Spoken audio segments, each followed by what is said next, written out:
Bom dia, sextuano. Como é que vocês estão essa manhã de terça-feira? Espero que tenham passado bem aí de final de semana. Começamos a semana, né, ontem, e hoje eu venho para dar nossa aula de geografia. E nós vamos dar continuidade, então, ao nosso conteúdo. Hoje a aula vai ser bem tranquila, bem rapidinha, porque eu quero mostrar para vocês, na verdade, é só como o clima pode influenciar, né, nas vegetações, nas paisagens. Para isso, separei um vídeo. Eu queria que nós assistíssemos esse vídeo. Ele já é bastante autoexplicativo. Esse vídeo vai trazer os diversos climas do nosso planeta e como que esses climas eles interferem nas vegetações, nas paisagens, né? Então, observem, pessoal, nesse vídeo duas coisas. Como existem climas diferentes e como é que climas diferentes criam paisagens completamente diferentes, tá bom? Da nossa. E outra coisa é que em cada paisagem desse vídeo, eles vão mostrar para gente um climograma, tá? Nós já analisamos aqui um que é um climograma, que é aquele gráfico, né, que apresenta duas informações, né, a de precipitação e a de temperatura. Então, observem que cada climograma apresentado também será diferente do outro. Observe que vai haver climogramas onde as colunas, né, que são a da precipitação, vão ser bem baixinhas, que as temperaturas vão ser bem baixas. Outras, a precipitação vai ser bastante elevada, com bastante temperaturas também elevadas. Então, observem que essas variações vão depender dos climas, tá bom? E dos lugares. Então, bora para o vídeo. Presta atenção então, hein? Nas paisagens que mudam conforme os climas e em cada um dos climogramas. Vai dando uma olhadinha e vê se você consegue fazer a leitura desses climogramas. Beleza? Então, bora para o vídeo.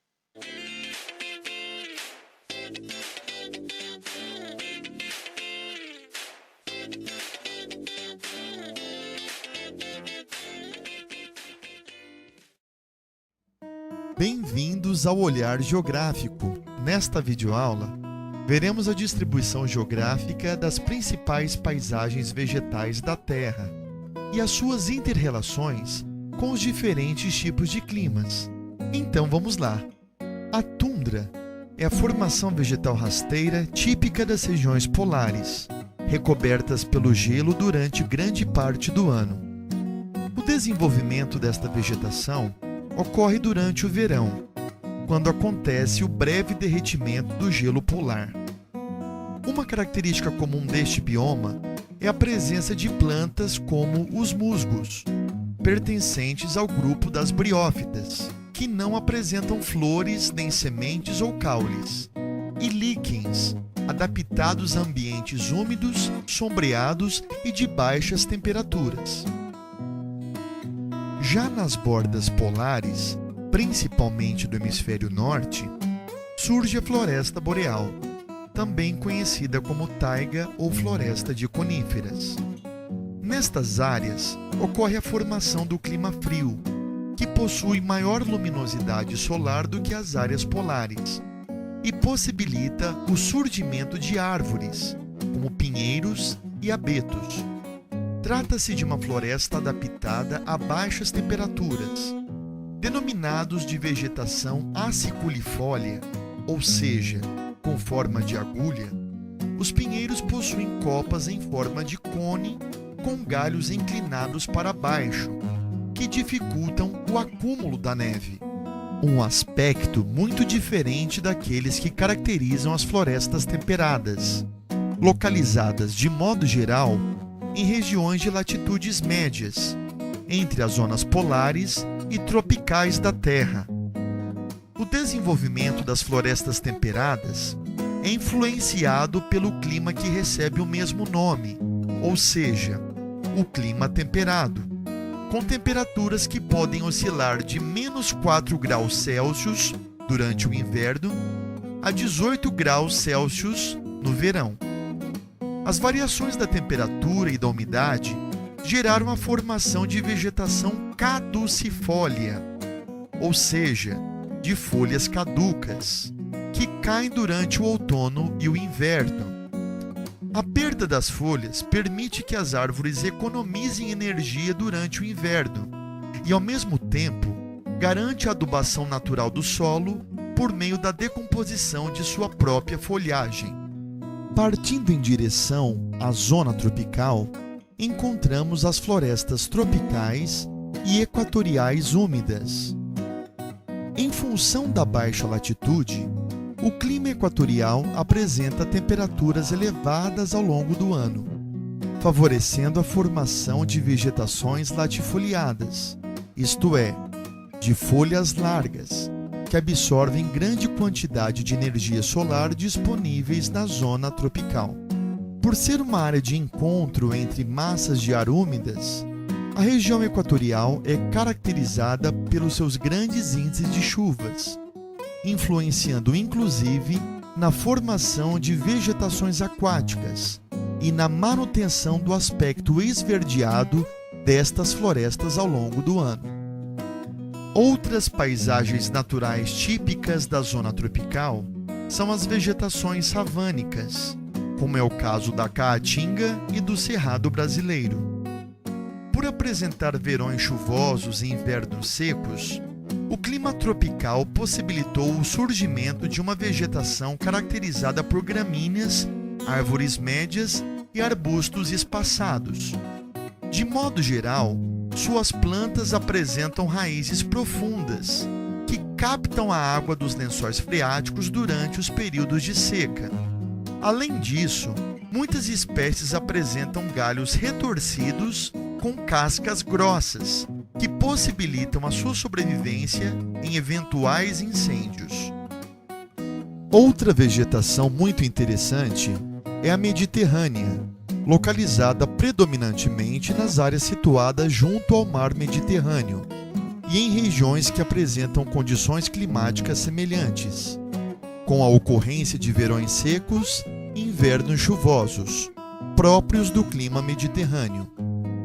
Dentre as espécies vegetais mais comuns neste bioma são os maquis e os garrigues, compostos por arbustos, moitas e árvores de pequeno porte, como as oliveiras.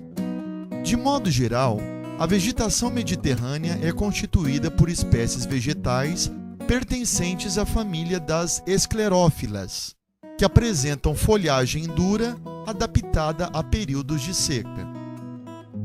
Calcula-se que cerca de 1/3 da superfície dos continentes seja dominado pelas paisagens desérticas. São áreas com a predominância do clima árido, com a presença da vegetação xerófila, adaptadas à falta de água. Os cactos, por exemplo, armazenam a água e desenvolveram sistemas de espinhos no lugar das folhas, para reduzir a transpiração. Devemos lembrar que, além dos desertos quentes, como o Saara, existem também os desertos frios, como o de Gobi, no norte da China. E aí, pronto. E aí, gostaram do vídeo? O que vocês acharam? Espero que vocês tenham gostado, pessoal. É um vídeo bastante legal, né? Existem paisagens aí, desde as regiões polares, paisagens onde o solo é coberto de neve, né? Até extensos desertos, até as regiões tropicais né, de florestas extremamente densas, verdes. Então, as paisagens terrestres são bastante variadas, porque os climas também são variados, não é verdade? Pessoal, hoje não haverá atividade para casa, tá bom? Então, não tem atividade de geografia. Amanhã, na nossa live, nós vamos fazer uma atividade que é uma espécie de um jogo, viu? Por isso eu preciso de todo mundo lá na nossa live amanhã, na quarta-feira, às 8h20. Eu quero todo mundo lá, porque nós vamos fazer um desafio entre as meninas e os meninos. Então, estudem aí a unidade do o capítulo 5, né, do módulo 3, sobre os climas, tudo que nós já vimos até aqui, porque vai ser um jogo de perguntas e respostas, viu? Então, eu espero vocês lá, pessoal, amanhã, tá bom? Então, até amanhã. Fiquem com Deus, tenham um ótimo dia e até, pessoal. Beijo.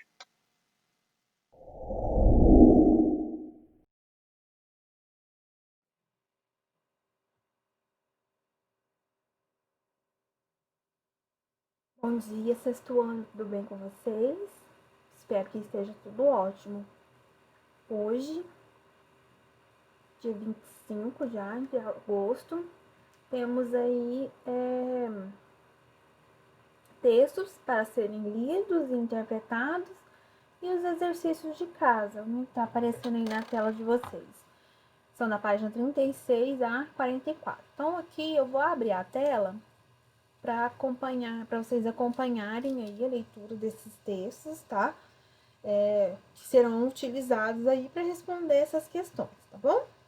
Então vamos aí, todo mundo com o livro aí aberto, lembrando que módulo 3, tá? Porque nós estamos aí no terceiro bimestre, tá bom? Olha só, né? Momento de leitura 1.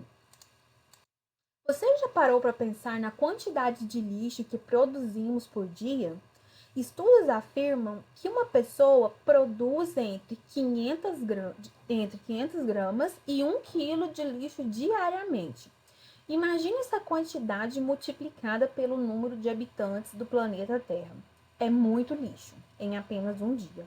Mas se cada um fizer a sua parte, podemos contribuir com o impacto que todo esse lixo causa no meio ambiente.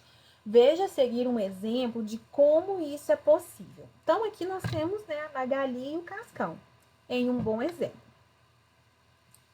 Aí, lembrando que aqui nós temos um texto feito aqui, né, ele é iniciado por linguagem não verbal, ou seja, somente por imagem. Então, a Magali, aqui no primeiro quadrinho, ela vê aqui um lixo, né, ela visualiza um lixo no chão, olhando, já muda a expressão, né, ela já tá, né, incomodada.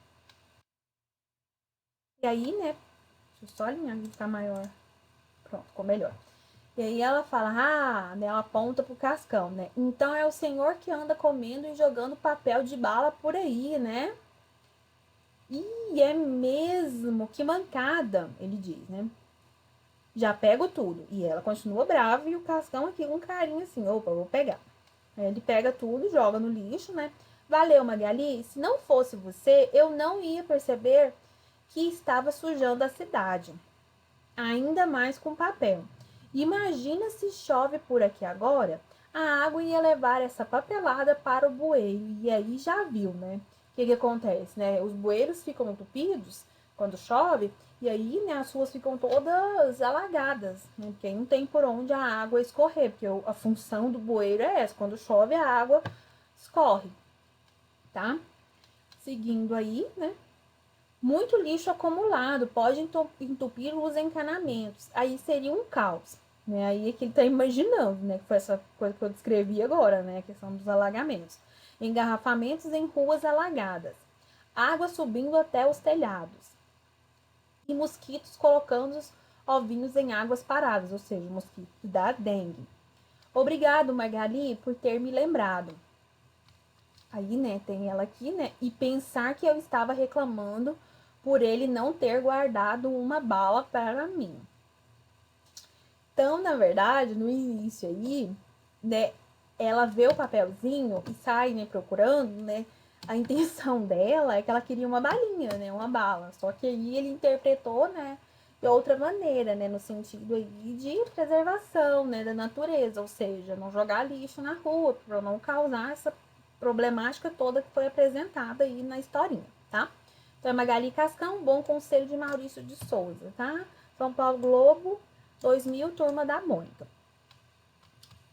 Aí aqui, né, já vamos passando aqui para o início aqui dos exercícios. Aqui tem uma breve biografia do Maurício de Souza, podem estar lendo aí. Nós já até comentamos sobre Maurício de Souza no bimestre passado, quando nós estudamos aí histórias em quadrinhos, tá? Aí aqui começam os exercícios, tá? De interpretação de texto. E aí, o início aqui vem falando aqui os exercícios aqui sobre linguagem verbal e não verbal, que nós sempre temos comentado, né? Linguagem verbal é o que tem escrito, linguagem não verbal é aquilo que é por gravuras, por imagens, por desenhos, por cores, tá? Isso, né, referente a 1 e a 2. A 3, né, ela vem perguntando aí, né, a questão da finalidade, né, do texto, né? Por que esse texto foi produzido? Por que ele foi elaborado, né? e para circular em determinados meios de comunicação. E aí a letra A pergunta o seguinte: em sua opinião, com que finalidade o texto Um Bom Conselho foi produzido? Por que esse texto foi produzido? Tá? B. Das duas opções a seguir, circule aquelas nas quais os textos não costumam aparecer. Então, jornais, né, jornal, revista, rádio e internet. Onde esse texto aqui, né, em qual, né, dessas alternativas aqui, ele não costuma aparecer. Na 4, essa história foi contada por meio de uma sequência de quadros que sugerem os acontecimentos. Ao todo, quantos quadros compõem a história lida? Em que sequência ela... Desculpa, gente, parece um trava-línguas. Em que sequência é feita a leitura de cada quadro? É o que você vai responder. Aqui é uma breve explicação sobre a história em quadrinhos. Então, eu não vou nem ler essa parte aqui com vocês agora. Vocês podem até estar lendo aí sozinhos, porque nós já falamos muito disso no segundo bimestre, só que em redação, tá?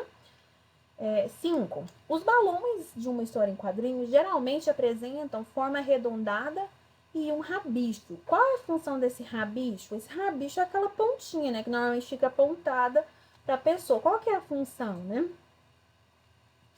6. Compare o primeiro balão da fala da página 37 com os demais. Nele foi utilizado um tamanho de letra maior que nos outros balões da história em quadrinhos. Com que finalidade esse recurso foi empregado? Aí, né, para demonstrar que Magali foi depressa, para indicar que Magali usou um tom de voz mais enfático, para revelar que Magali está alegre por ter encontrado o Cascão. Enfático, meninos, aqui que aparece, significa dar ênfase, né, colocar em destaque. Notem aqui, né, que nós temos aqui, né, o HK, que é uma sigla de história em quadrinhos. Nós estamos estudando siglas aí, nós estudamos aí em gramática. Então, tudo conversa, né, tudo tá interligado.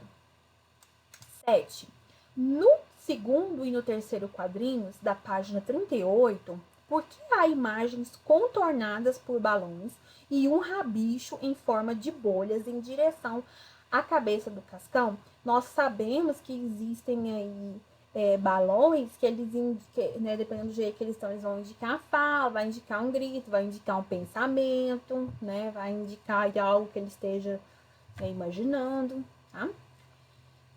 Aí essa partezinha aqui, ó, acompanhe a leitura aí, ó. Em uma história em quadrinhos, podem haver vários tipos de balões, como o balão da fala, cujo contorno é uma linha contínua. O balão do pensamento, né, um contorno com curvas e um rabicho em forma de bolhas. E o balão do grito é uma forma irregular. E aparecem outros, tá? Que, inclusive, nós também vimos na aula de redação. Eu coloquei um exemplo. Lembra até hoje um exemplo bem coloridinho que eu coloquei na videoaula. Seguindo aí os exercícios, né, por que as embalagens de bala jogadas no chão chamaram a atenção de Magali? Por que chamaram? Foi porque ela queria comer as balinhas ou foi porque realmente ela estava preocupada aí com o meio ambiente? 2. Analise a expressão de Cascão no quinto quadrinho e explique o que você acha que passou pela cabeça dele quando Magali o surpreendeu. Tá bem tranquila essa aí, eu meio que já até respondi. 3. Leia novamente a fala de Magali no quadrinho ao lado. Então, o senhor que anda comendo e jogando papel de bala por aí, né? Com que intenção Magali chamou a atenção de Cascão? B. Cascão compreendeu qual foi a intenção de Magali ao repreendê-lo? Explique. 4. Segundo Cascão, quais são as consequências de lixo acumulado? Então, ele descreve várias consequências, tá? 5. Quais dessas consequências mais afetariam Cascão? Justifique. Então, pensando na característica do personagem, qual dessas consequências que ele cita nos quadrinhos, né, afetariam ele? Seguindo aí. Aí, meninos, 6. Deixa eu só alinhar aqui. Qual foi a reação de Magali ao ouvir Cascão enumerar as consequências de jogar papel no chão? Como é possível perceber isso? Então, notem que muitas das vezes o personagem não fala nada, mas a expressão facial dele diz muito, tá? Então, observem isso para vocês responderem a número 6. Conversando sobre o texto e discutindo ideias, construindo valores, são exercícios a serem feitos de forma oral. Então, na aula da semana passada, nós tínhamos discutindo ideias, construindo valores, e nessa também. Então, o que acontece? Na próxima live de literatura, nós iremos fazer todos esses, o da outra semana e o dessa, tá? A gente resume tudo em uma live e discute, né, e fala sobre essas questões que aparecem aí nessas proposições de exercícios, tá? Pronto. Agora vamos fazer aí o explorando a linguagem, tá? Tá falando fazer em casa, então de qualquer jeito vai fazer em casa, né? Reler as falas apresentadas nos quadrinhos a seguir. E é mesmo, que mancada. Valeu, Magali? Se não fosse você, eu não ia perceber que estava sujando a cidade. Relacione cada uma das palavras retiradas dos balões a seus respectivos sentidos. Então, aqui nós temos mancada e nós temos valeu. Então, você vai olhar, né? Cada um desses aqui, né? O número 1 e o número 2 corresponde a uma dessas explicações aqui, tá? Um desses sentidos. 2. Na história em quadrinho, Um Bom Conselho, o autor combinou o texto escrito com imagens. Para isso, ele usou sinais de pontuação nas falas de acordo com o sentido do texto e com a expressão facial e gestual dos personagens, dando ênfase, ou seja, destaque, à entonação das falas. Retorne à história em quadrinhos e assinale que sinais de pontuação foram empregados para obter esse resultado. Então, para obter esse resultado aqui, né, de ênfase, de destaque, quais desses pontos aqui foram empregados? Aí você vai e marca. Terceiro exercício. Observe no 5º e 7º quadrinhos as palavras ra e ri. Em seguida, relacione ao seu respectivo significado. Então, aqui nós temos o a e o i, e aí aqui nós temos o significado. Então, você vai relacionar aí um ao outro, tá? E aí, né, lembrando, né, voltando aí um pouquinho no tempo, né, essas expressões a, o, oba, opa, i, ó, são interjeições. Nós vimos no ano passado, no 5º ano, né, que são palavras que têm como função expressar sentimentos, expressar o que a pessoa está sentindo, tá?